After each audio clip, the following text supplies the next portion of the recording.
Bienvenue dans ce podcast Entre elles, un podcast by Advent Life Media, un podcast destiné aux filles, aux femmes, à toutes celles qui veulent s'épanouir dans leur marche chrétienne.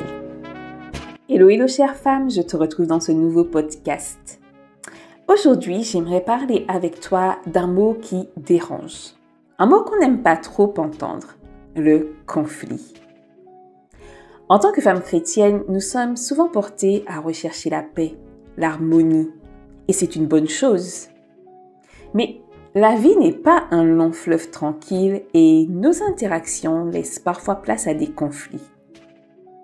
Notre attitude première est de fuir, car nous n'aimons pas les conflits et croyons à tort qu'ils sont négatifs.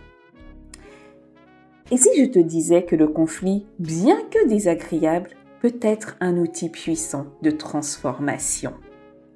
Tu dois te dire, ce podcast est fait pour moi car j'en ai besoin. Définissons d'abord le conflit. Un conflit, c'est une opposition entre deux points de vue, deux besoins, deux façons de faire ou de penser. Il peut être intérieur, quand nous sommes partagés entre deux choix.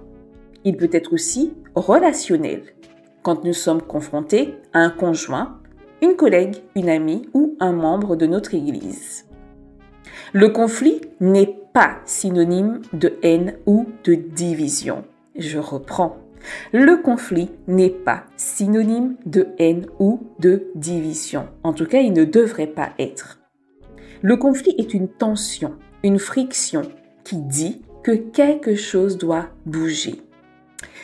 Et cette friction, au lieu de la voir comme un danger, nous pouvons apprendre à la voir comme un signal, un appel à évoluer, à clarifier ou à restaurer. Nous avons souvent appris à l'éviter. Ne fais pas de vagues, laisse tomber, ce n'est pas grave. Mais si on enterre le conflit, il ne disparaît pas. Il couve, il grandit et peut devenir amertume, rancune, voire rupture, sans discussion. Le conflit nous dérange parce qu'il nous met face à nos émotions. La peur d'être rejeté ou de ne plus être aimé, la colère de ne plus être comprise, la tristesse de se sentir blessé. Et pourtant, ce sont ces émotions-là qui nous parlent, qui nous enseignent. Le conflit est donc un révélateur, un moyen de sonder son cœur également et de vérifier qu'il n'existe pas de faille. Malheureusement, nous sautons cette étape et il nous arrive de nous embourber dans des conflits sans fin. Un conflit bien géré peut renforcer une relation. Il permet de mieux comprendre l'autre, de poser des limites, de grandir ensemble. Il nous apprend aussi à mieux nous connaître. Qu'est-ce que je ressens? Pourquoi cela me touche autant? Qu'est-ce que Dieu veut me montrer ici? J'aime d'ailleurs lui poser cette question lorsque je suis moi-même confrontée à un conflit. Seigneur, que veux-tu m'enseigner au travers de cette situation? Dans les Écritures, Dieu ne nous promet pas une vie sans tension, mais une paix au milieu de celle-ci. La paix n'est pas l'absence de conflit, ce n'est pas une vie paisible sans embûches. C'est au contraire la présence de Dieu au cœur du conflit. Prenons un passage très fort dans les évangiles. La tentation de Jésus dans le désert. C'est un passage controversé qui suscite beaucoup de questions et qui a suscité des questions chez moi également, car lorsqu'on lit le texte de manière littérale, on a l'impression que l'Esprit de Dieu envoie Jésus vulgairement au charbon. On pourrait croire qu'un ring a été préparé dans le désert pour que Jésus affronte Satan. Or, ce n'est pas l'objectif de ce passage. C'est un passage que tu peux d'ailleurs retrouver dans Matthieu chapitre 4 ou dans Luc chapitre 4. Mais j'ai préféré vraiment le lire dans Luc chapitre 4. Jésus vient de recevoir le baptême d'eau. Il reçoit ensuite l'onction divine de son Père et doit se préparer pour son ministère dans le jeûne et la prière. Pendant 40 jours, il est donc seul dans le désert où il a été conduit par l'Esprit de Dieu. Il est seul, affaibli et vulnérable. Et c'est à ce moment que le diable vient le provoquer. J'ai choisi ce passage car il est profondément riche d'enseignements. Jésus n'a pas été épargné par l'épreuve. Il aurait pu d'ailleurs réagir du fait de sa vulnérabilité, mais il a préféré agir avec sagesse et non avec ses émotions. Il ne se laisse pas dominer par la faim, par la peur ou par l'orgueil. Il répond par la parole. 3 fois, il déclare « Il est écrit ». Et ça, c'est une clé, chère sœur. Nous devons connaître et maîtriser la parole de Dieu. Et cette parole doit nous servir de guide dans les moments conflictuels. Que dit la parole de Dieu? La Bible déclare dans Ésaïe 30:15 que c'est dans le calme et la confiance que sera notre force. L'attitude de Jésus nous enseigne quelque chose de précieux. Face au conflit, notre force ne vient pas de nos réactions émotionnelles, mais de notre ancrage dans la vérité de Dieu. Jésus aurait pu céder à l'émotion, tout comme nous.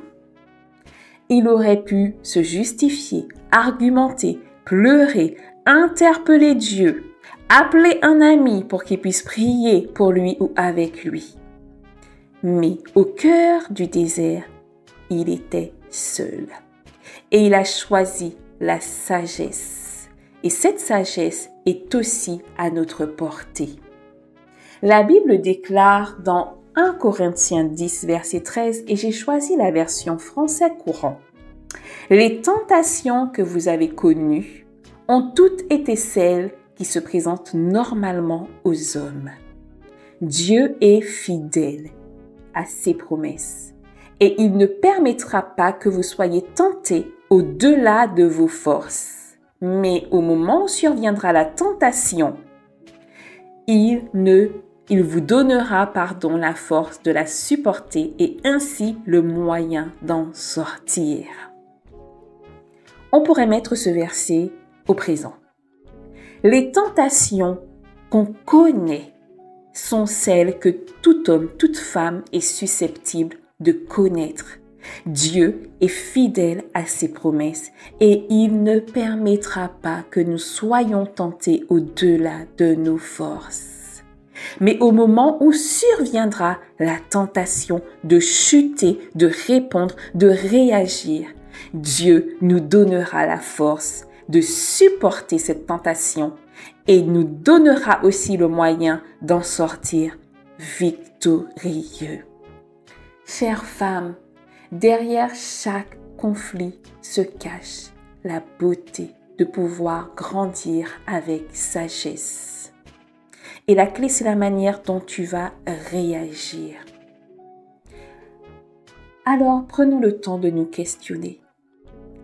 Quand je vis un conflit, est-ce que je fuis? Est-ce que je m'emporte? Est-ce que je réponds du tac au tac sans prier, sans réfléchir? Ou est-ce que je prends le temps de m'arrêter, de prier, de chercher la sagesse du Saint-Esprit, de puiser mes forces en Dieu? La parole de Dieu nous dit dans Jacques 1, verset 19, que tout homme soit prompt à écouter, lent à parler, lent à la colère. Cela demande du courage, mais c'est dans cette attitude que le conflit devient une école de maturité spirituelle. Il m'a fallu du temps pour comprendre cela. Mais maintenant que je connais cette vérité, je ne me laisse plus embourber dans des situations sans fin. Lors d'un conflit tel qu'il soit, je me pose aussi une autre question. Et c'est une question qui revient plusieurs fois dans la Bible, souvent dans des contextes de confrontation ou d'interpellation. Qu'y a-t-il entre toi et moi? Cette question m'aide énormément. Elle m'aide notamment à clarifier les rôles de chacun et à poser des limites. Elle m'aide aussi à prendre de la hauteur et à vérifier si ça vaut vraiment le coup. Qu'y a-t-il entre moi et cette personne? Quel est le lien qui nous lie? Qu'est-ce que je projette sur l'autre et qu'est-ce que l'autre projette sur moi? Lorsqu'on circule, que ce soit en voiture, que ce soit dans les transports, que ce soit même à pied, nous sommes confrontés à des situations conflictuelles. Et nous devons vraiment réclamer les fruits de l'esprit et nous poser cette question. Qu'y a-t-il entre moi et cet étranger? Un conflit avec un étranger n'a pas la même portée qu'un conflit avec un proche. Et il est dommage d'y mettre un investissement qui aura forcément un retentissement sur un autre domaine. Lorsque je me prends la tête avec une personne sur mon trajet, quand j'arrive au travail, je ne suis pas de bonne humeur. Et c'est pareil, quand je rentre à la maison, je ramène avec moi ce dépôt et je gâche l'ambiance de mon foyer. Chères sœurs, il est important de faire la part des choses. Il est important également de mettre des limites dans ses relations. Il est important aussi de revoir ses responsabilités. Le conflit n'est pas ton ennemi. Il est un miroir, un révélateur, un tremplin. Ne le fuis pas, ne le subis pas, mais apprends à le traverser avec Dieu, à le gérer avec sagesse. Et tu verras combien il peut être transformateur. Rappelle-toi que le conflit vient te révéler que quelque chose doit bouger, que quelque chose doit évoluer. Le conflit n'est pas là pour te terrasser. Le conflit n'est pas là non plus pour que tu puisses le subir. Mais tu peux prendre la décision de le vivre et de le gérer.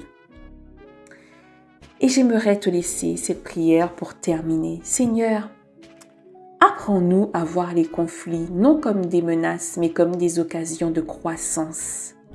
Donne-nous la sagesse, la patience et la paix de les traverser avec toi. Au nom de Jésus. Amen.